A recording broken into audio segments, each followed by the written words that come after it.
Trap of mid construction stages.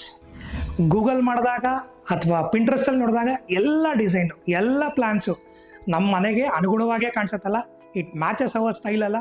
But truth is different. ನಿಮ್ಮ project delay ಆಗೋಕ್ಕೆ, ನಿಮ್ಮ project budget exceed ಆಗೋಕ್ಕೆ is the main reason. So ಈ 6 points ನೀವು ಗಮನದಲ್ಲಿ ಇಟ್ಕೊಂಡ್ರೆ ಟೈಮ್ ಲೈನ್ ಎಕ್ಸೀಡ್ ಆಗಲ್ಲ, ಸರ್ಪ್ರೈಸ್ ಆಗಿ ಅನ್ವಾಂಟೆಡ್ ಗೆಸ್ಟ್ಗಳು ನಿಮಗೆ ಕಾಸ್ಟ್ ರೂಪದಲ್ಲಿ ಬರಲ್ಲ.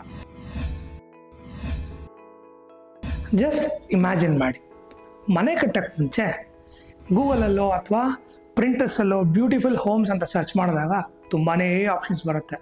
ಅಬ್ಸರ್ವ್ ಮಾಡಿದ್ದೀರಾ, ಎಲ್ಲ ಡ್ರಾಯಿಂಗು ನಮಗೆ ಸೂಟ್ ಆದಂಗೆ ಅನಿಸುತ್ತೆ ಅಲ್ವಾ? ಮೈ ಸೆಲ್ಫ್ ಕಾರ್ತಿಕ್ ಫ್ರಮ್ ಸರ್ವ ಹೋಮ್ಸ್. ಪ್ಲ್ಯಾನ್ಸು ಇಂಟರ್ನೆಟ್ ತೆಗ್ದಿದ್ದಾಗಿರ್ಬೋದು ಅಥವಾ ರೆಫರೆನ್ಸ್ ಪ್ಲ್ಯಾನ್ಸ್ ಆಗಿರ್ಬೋದು, ಎಲ್ಲ ನಮಗೆ ಇದೇ ನನ್ನ ಪಕ್ಕಾ ಸೂಟ್ ಆಗುತ್ತೆ ಅನ್ನೋ ಥರ ಅನಿಸುತ್ತೆ. ಬಟ್ ಟ್ರೂತ್ ಏನಂದರೆ ಅದು ಯಾವುದು ನಮಗೆ ಸೂಟ್ ಆಗಲ್ಲ.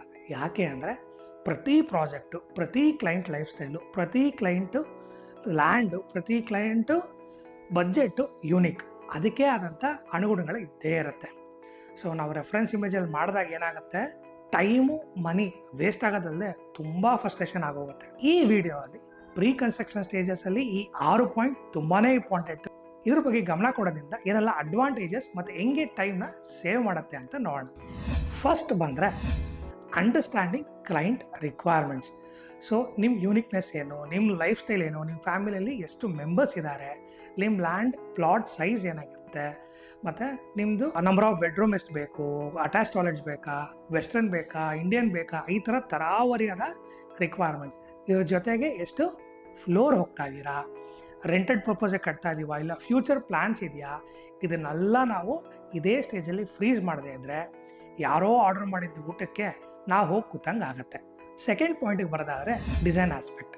ಇಲ್ಲಿ ನಾವು ಸೈಟ್ನ ಸರ್ವೆ ಮಾಡಿ, ಸಾಯಿಲ್ ಟೆಸ್ಟ್ ಮಾಡಿ, ಸೈಟ್ ವಿಂಡ್ ಫ್ಲೋ ಹೆಂಗಿದೆ, ಸೈಟ್ ಅಕ್ಕಪಕ್ಕ ಅಂದರೆ ಬಿಲ್ಡಿಂಗ್ಸ್ ಇದೆಯಾ, ಇದ್ದರೆ ಎಷ್ಟು ಫ್ಲೋರ್ ಇದೆ, ಸೊ ನಮ್ಮದು ಏನು ಕನ್ಸ್ಟ್ರಕ್ಷನ್ ಏರಿಯಾ ಬರುತ್ತೆ, ಸೊ ಅದಕ್ಕೆ ತಕ್ಕಂತೆ ನಾವು ವೆಂಟಿಲೇಷನ್ ಎಷ್ಟು ತೊಗೊಬೇಕು, ಸೊ ಮೇನ್ ಚೇಂಬರ್ ಪಾಯಿಂಟ್ ಎಲ್ಲಿದೆ ಅಥವಾ ಪಿಟ್ ಹೋಗಬೇಕಾ, ಎಲೆಕ್ಟ್ರಿಕ್ ಪೋಲ್ ಎಲ್ಲಿದೆ, ಸೊ ಮರ ಏನಾದರೂ ಇದ್ದರೆ ಎಷ್ಟು ಅಬ್ಸ್ಟ್ರಕ್ಷನ್ ಆಗುತ್ತೆ, ಎಂಟ್ರಿಗೆ ಅಬ್ಸ್ಟ್ರಕ್ಷನ್ ಆಗುತ್ತಾ, ಸ್ಲೋಪ್ ಏನಿದೆ, ಇದನ್ನೆಲ್ಲ ಈ ಸ್ಟೇಜಲ್ಲಿ ನಾವು ಗಮನ ಕೊಡಲಿಲ್ಲ ಅಂದರೆ ಲೇಟರ್ ಸ್ಟೇಜಲ್ಲಿ ತುಂಬಾ ದುಬಾರಿ ಆಗುತ್ತೆ. ಥರ್ಡ್ ಪಾಯಿಂಟ್ ಬಂದು ಡಿಸೈನ್ ಅನಾಲಿಸಿಸ್. ಸೊ ಈ ಸ್ಟೇಜಲ್ಲಿ ನಿಮ್ಮ ಕನಸು ಫಸ್ಟ್ ಲುಕ್ ತೊಗೊಳ್ಳೋಂಥದ್ದು. ಅಂದರೆ ನಾವೇನೆಲ್ಲ ಡಿಸ್ಕಸ್ ಮಾಡಿದ್ವೋ ಅದನ್ನು ಫಸ್ಟ್ ಒಂದು 2D ವೇಯಲ್ಲಿ ಅದನ್ನು ಫಸ್ಟ್ ಲುಕ್ ಕೊಡ್ತೀವಿ. ಸೊ ಇದರಲ್ಲಿ ಅಗೇನ್ ಡಿಸ್ಕಷನ್ ಮಾಡಿ, ಕಸ್ಟಮೈಸೇಷನ್ ಮಾಡಿ, ನಿಮಗೆ ತಕ್ಕಂತೆ ಎಲ್ಲ ರೂಪುಗೊಳ್ಳೋ ಸ್ಟೇಜ್ ಇದು. ಒನ್ಸ್ ಇದಾಗಿದ್ದ ತಕ್ಷಣ structural part, then 3D elevations, interior drawings, ಇದೆಲ್ಲ ಈ ಸ್ಟೇಜಲ್ಲಿ ಫ್ರೀಸ್ ಆಗುತ್ತೆ. ಫೋರ್ತ್ ಪಾಯಿಂಟ್ ಬಂದು ಬಜೆಟ್ ಆ್ಯಂಡ್ ಕಾಸ್ಟ್ ಅನಾಲಿಸಿಸ್.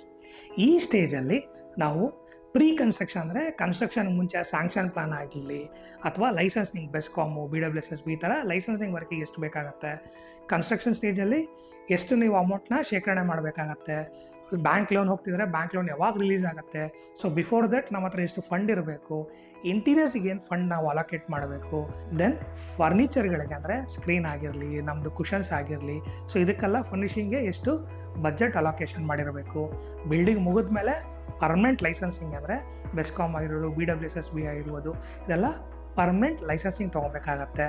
ಇದೆಲ್ಲ ನಾವು ಇದೇ ಸ್ಟೇಜಲ್ಲಿ ಫೈನಲೈಸ್ ಮಾಡಬೇಕಾಗತ್ತೆ. ಇಲ್ಲ ಅಂದರೆ ನನಗೆ ತುಂಬ ಸರ್ಪ್ರೈಸಸ್ ಕಾಯ್ತಾ ಇರುತ್ತೆ. ಸೊ ಫಿಫ್ತ್ ಪಾಯಿಂಟ್ ಬಂದು ಶೆಡ್ಯೂಲಿಂಗ್ ಆ್ಯಂಡ್ ಟೈಮ್ ಲೈನ್.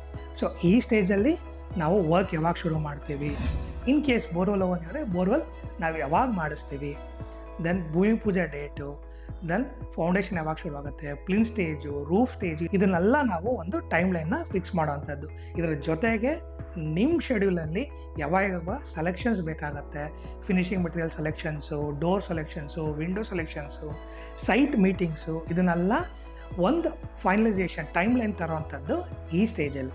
ಇಲ್ಲ ಅಂದರೆ ಮನೆ ಕಟ್ಟೋದು ತುಂಬಾ ಹೆಕ್ಟಿಕ್ ಪ್ರೋಸೆಸ್, ಅಪ್ಪ ನಂಗೆ ಟೈಮೇ ಇಲ್ಲ ಅನ್ನೋ ಥರ ನಿಮಗೆ ಫೀಲ್ ಆಗುತ್ತೆ. ಸಿಕ್ಸ್ತ್ ಪಾಯಿಂಟ್ ಬಂದು trap of mid construction changes. So ಈ 5 ಪಾಯಿಂಟ್ಸ್ ನಾವು ಕರೆಕ್ಟಾಗಿ ಮಾಡಿದರೆ ಈ ಸ್ಟೇಜ್ ನಮಗೆ ಬರಲ್ಲ. ಏನಾಗುತ್ತೆ ಬಂದರೆ, ಸೊ ಕ್ಲೈಂಟ್ಸಿಗೆ ಹೊಸ ಹೊಸ ಐಡಿಯಾಸ್ ಬರುತ್ತೆ. ಈ ಐಡಿಯಾಸ್ನ ಇಟ್ಕೊಂಡು ಇನ್ ಬಿಟ್ವೀನ್ ಕನ್ಸ್ಟ್ರಕ್ಷನ್ ಸ್ಟೇಜಲ್ಲಿ ಚೇಂಜಸ್ ತಂತು ಅಂದರೆ ತುಂಬಾ ಟೈಮ್ ಡ್ರ್ಯಾಗ್ ಆಗುತ್ತೆ. ಸೊ ವರ್ಕ್ ನಿಲ್ಲಿಸು, ತಿರ್ಗಾ ರೀಡೂ ಮಾಡು, ಲೇಬರ್ಸ್ ಬೇರೆ ಇವಾಗ ಒಂದು ಟೀಮ್ ಮಾಡ್ತಿರ್ತಾರೆ ಅದನ್ನು ನಿಲ್ಲಿಸಿ ಇನ್ನೊಂದು ಟೀಮ್ಗೆ ಹಾಕು, ಮಾಡು, ವಾಲ್ ಚೇಂಜ್ ಮಾಡು, ತಿರ್ಗಾ ಬೀಮ್ ಕಾಣುತ್ತೆ, ಅದಕ್ಕೆ ತಿರ್ಗಾ ಇಂಟೀರಿಯರಲ್ಲಿ ಡಿಸೈನ್ ಮಾಡಿಸಿ, ಆಲ್ರೆಡಿ ಎಲೆಕ್ಟ್ರಿಕಲ್ಲು ಪ್ಲಂಬಿಂಗ್ ಎಲ್ಲ ಆಗೋಗಿದ್ರೆ ಆ ಲೈನ್ಸ್ ಡಿಸ್ಟರ್ಬ್ ಆಗುತ್ತೆ. ಸೊ ಈ ಥರ ಮಿಡ್ ಕನ್ಸ್ಟ್ರಕ್ಷನ್ ಸ್ಟೇಜಸ್ನ ಅವಾಯ್ಡ್ ಮಾಡೋದು ತುಂಬಾ ಒಳ್ಳೆಯದು. ಸೊ ಈ ಮಿಡ್ ಕನ್ಸ್ಟ್ರಕ್ಷನ್ ಅವಾಯ್ಡ್ ಮಾಡಬೇಕು ಅಂದರೆ ಏನು ಮಾಡ್ಬೇಕು ನಾವು? ಇನ್ಷಿಯಲ್ ಆಗೇ ಈ 5 ಸ್ಟೇಜಸಲ್ಲಿ ನಿಮ್ಮದು ಕಂಪ್ಲೀಟ್ ಏನು ರಿಕ್ವೈರ್ಮೆಂಟ್ಸ್ ಇದೆಯೋ ಅದು ನಿಮ್ಮ ಇಂಜಿನಿಯರ್ಸ್ಗೆ ಕೊಡಲೇಬೇಕಾಗತ್ತೆ. ಸೊ ಈ ಎಲ್ಲ ಪಾಯಿಂಟ್ಸ್ ನಾವು ಕರೆಕ್ಟಾಗಿ ಫಾಲೋ ಮಾಡಿದ್ರೆ ಆಟೋಮೆಟಿಕ್ಕಾಗಿ ನಮ್ಮದು ಒಂದು ಒಳ್ಳೆ ಟೈಮ್ ಲೈನಲ್ಲಿ ಹೋಗ್ತಿರತ್ತೆ. ನೀವೇ ಅಬ್ಸರ್ವ್ ಮಾಡಿ, ನೀವೇ ಇಮ್ಯಾಜಿನ್ ಮಾಡಿ, ಎಷ್ಟೋ ಪ್ರಾಜೆಕ್ಟ್ಸು ಕರೆಕ್ಟಾಗಿ ಹೋಗ್ತಿರತ್ತೆ. ಯಾವಾಗ ನಮಗೆ ಈ ಮಿಡ್ ಕನ್ಸ್ಟ್ರಕ್ಷನ್ನಲ್ಲಿ ಚೇಂಜಸ್ ಬರುತ್ತೋ ಆಟೋಮೆಟಿಕ್ಕಾಗಿ ಪ್ರಾಜೆಕ್ಟು ಡ್ರ್ಯಾಗ್ ಆಗುತ್ತೆ. ಫಾರ್ ಎಕ್ಸಾಂಪಲ್ ಒಂದು 15-20 ಡೇಸ್ ಡ್ರ್ಯಾಗ್ ಆಯಿತು ಅಂತ ಅಂದ್ಕೊಳ್ಳಿ, ಆಟೋಮೆಟಿಕ್ಕಾಗಿ ಅದರದ್ದು double the time project delay ಆಗುತ್ತೆ. ಈ ಎಲ್ಲ ಪಾಯಿಂಟ್ಸ್ ನಾವು ಗಮನದಲ್ಲಿ ಇಟ್ಕೊಂಡು ನಾವು ಡಿಸೈನ್ ಮಾಡಿದಾಗ ಅಥವಾ ನಿಮ್ಮ ಡಿಸೈನರ್ಗೆ ಕಂಪ್ಲೀಟಾಗಿ ನಿಮ್ಮ ರಿಕ್ವೈರ್ಮೆಂಟ್ಸ್ ಇನಿಷಿಯಲ್ ಸ್ಟೇಜಸಲ್ಲಿ ಹೇಳಿದಾಗ ಪ್ರಾಜೆಕ್ಟ್ ಒಂದು ಒಳ್ಳೆ ಟೈಮ್ ಲೈನಲ್ಲಿ ಮುಗಿಸ್ಬೋದಾಗತ್ತೆ. ಸೊ ಪ್ರೀ ಕನ್ಸ್ಟ್ರಕ್ಷನ್ ಸ್ಟೇಜು ತುಂಬಾ ಇಂಪಾರ್ಟೆಂಟು. ಸೊ ಪ್ಲೀಸ್ ಬೇರೆ ಯಾರೋ ಮಾಡಿದ ಪ್ಲ್ಯಾನಿಗೆ ಅಥವಾ ಬೇರೆ ಯಾರೋ ಮಾಡಿದ ಡಿಸೈನಿಗೆ ಅದನ್ನು ತಂದು ಇಲ್ಲಿ ಇನ್ಕಾರ್ಪೊರೇಟ್ ಮಾಡೋಕ್ಕೆ ಹೋಗಬೇಡಿ. ಸೊ ಯಾರೋ ಮಾಡಿದ ಡಿಸೈನ್ಗೆ ಕನ್ಸ್ಟ್ರಕ್ಷನ್ ಮಾಡೋದು ಹೆಂಗಿರುತ್ತೆ ಅಂದರೆ, ಯಾರೋ ಆರ್ಡ್ರ್ ಮಾಡಿರೋ ತಾಲಿಯಲ್ಲಿ ನೀವು ಹೋಗಿ ಕುತ್ಕೊಳಂಗಾಗತ್ತೆ. ಅದು ಏನು ರೆಸಿಪಿ ಅಂತಲೂ ಗೊತ್ತಿರಲ್ಲ ಅಥವಾ ನಿಮ್ಗೆ ಅದು ಇಷ್ಟನೋ ಆಗಲ್ಲ. ಸೊ ಇದನ್ನು ನಾವು ಕರೆಕ್ಟಾಗಿ ಮಾಡೋದ್ರಿಂದ ಟೈಮೂ ಸೇವ್ ಮಾಡ್ಬೋದು, ಮನಿನೂ ಸೇವ್ ಮಾಡ್ಬೋದು. ಇದ್ರ ಜೊತೆಗೆ ತುಂಬ ಸರ್ಪ್ರೈಸ್ ಎಲಿಮೆಂಟ್ಸ್ ಆಗಲಿ ಅಥವಾ ಅನ್ಎಕ್ಸ್ಪೆಕ್ಟೆಡ್ ಕಾಸ್ಟ್ಸ್ ಆಗಲಿ ಬರಲ್ಲ. So follow this 6 points. Will see in the next video.